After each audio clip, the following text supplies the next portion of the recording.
A Minute with HR, Timecard training for modern people leaders. The following slides will provide helpful information and solutions on reviewing and approving your employees' weekly timecards.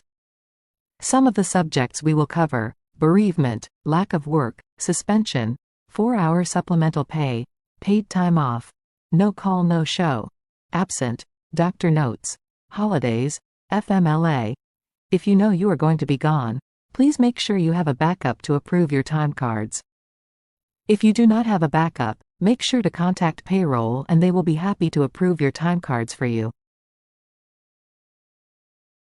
Email HR with the dates and documentation for bereavement and it will be added to the employee's timecard. We can accept the following forms of documentation: obituary, death certificate, letter or receipt from the funeral home director. Employees are allowed 3 paid days of bereavement per occurrence for a qualifying family member, and they do not have to be used consecutively. Employees are allowed 2 unpaid days of bereavement per occurrence of non-qualifying family members.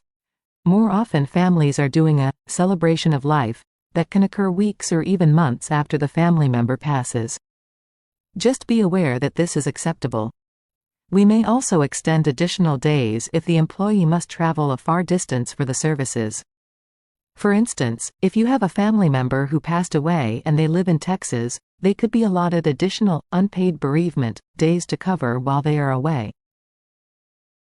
Lack of work. For the times when we do not have work for an employee to cover their entire shift and we send them home early, you will need to make sure that you enter lack of work correctly to ensure no points are given. Please be very careful as the lack of work time put on the timecard are unpaid hours. The employee's work hours plus lack of work hours must fulfill the entire scheduled shift. Again, this is a no-pay code. Please make sure that you are inputting the correct timeframe for hours the employee was sent home and did not work.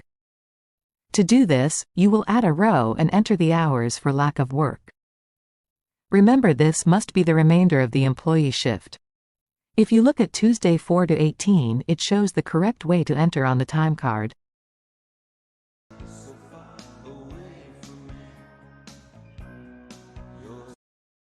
For any employee that works the 12-hour weekend shift, they work 36 hours and are paid for a full 40 hours. If you have employees that work this schedule, you must add the 4-hour supplemental to each pay week to ensure they are paid the additional 4 hours. We have an instruction sheet on how to add the 4-hour supplemental pay for anyone that needs it. Remember, 2 no-call, no-shows that occur within a rolling 12-month period are grounds for termination. It is imperative that you are logging this pay code properly when necessary. This is considered job abandonment and can be located on page number 41 of the Employee Policy Handbook. What is the difference between no-call no-show, NCNS, and being absent? No-call no-show is not coming to work and not calling in before the end of your scheduled shift. Supervisor will add pay code NCNS each time, and email HR after 2 occurrences. An absence is calling in before or during your scheduled shift, without working the shift. A write-up should occur when the employee does not call in prior to shift start. Type A, B or C, depending on the severity. Email HR to write up for not providing absence notification before the start of shift. There are a few options that can occur with a zero-time pair. We will review them so you are aware of what to look for and how to correct on the timecard.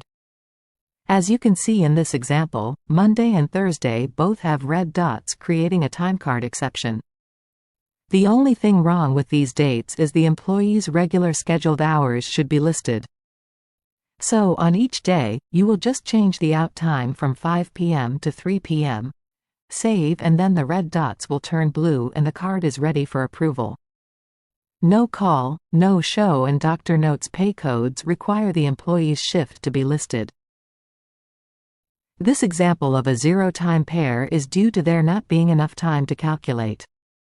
Here is another example of a zero-time pair exception on a timecard. As you can see, the employee did not have enough time 7 to 24 clocked for ADP to recognize any hours worked. To correct this exception, You would choose "absent" in the paycode field for Monday and save. This will automatically adjust the out time, assign the point, and the red dot will turn blue. Remember, red is bad. Holiday pay. Per the Modenier Company Employee Benefits Handbook, pages number 8 and number 9, the eligibility requirements are listed for holiday pay. When approving time cards, it is your responsibility to ensure that holiday has populated. If you do not see holiday listed, reach out to HR. Do not simply approve the time card. If you do this, your employee will not receive holiday pay. Not only verify it is listed, but make sure the proper number of hours are populated as well. Reminder: agency employees are excluded from holiday pay.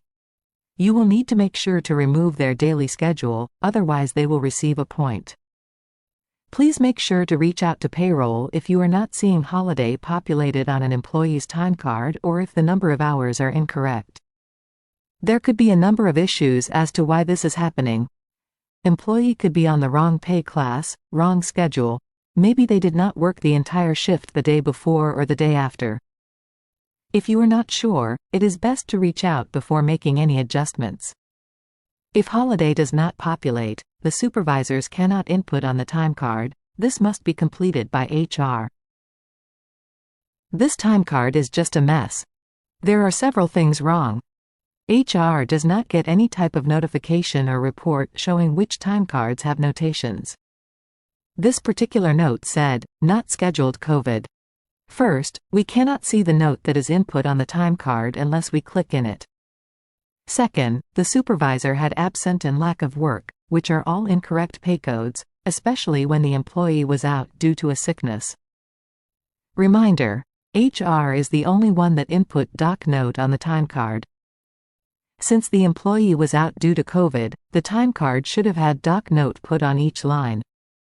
This time card that was approved incorrectly and gave this employee 3 points in error. Keep in mind, the employee would not get paid unless they chose to use PTO for the week.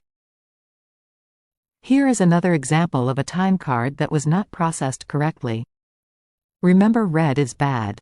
Wednesday 2 to 8, you can see that the employee clocked in twice, and then when they clocked out for the day, it moved their out time to another line. To correct this, you would leave the 6:10 a.m. punch, replace the 6:14 a.m. time with the 2:32 p.m. out punch, save and remove the second line with the 2:32 p.m. punch listed. Then Wednesday would only have one line and the red dot would turn to blue.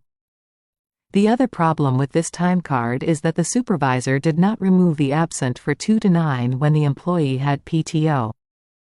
For this, you would simply delete the absent row for 2 to 9, and save, and the red dot will turn blue as well. Missing punches can be an area of concern. Please make sure that all of your employees are clocking in and out every day.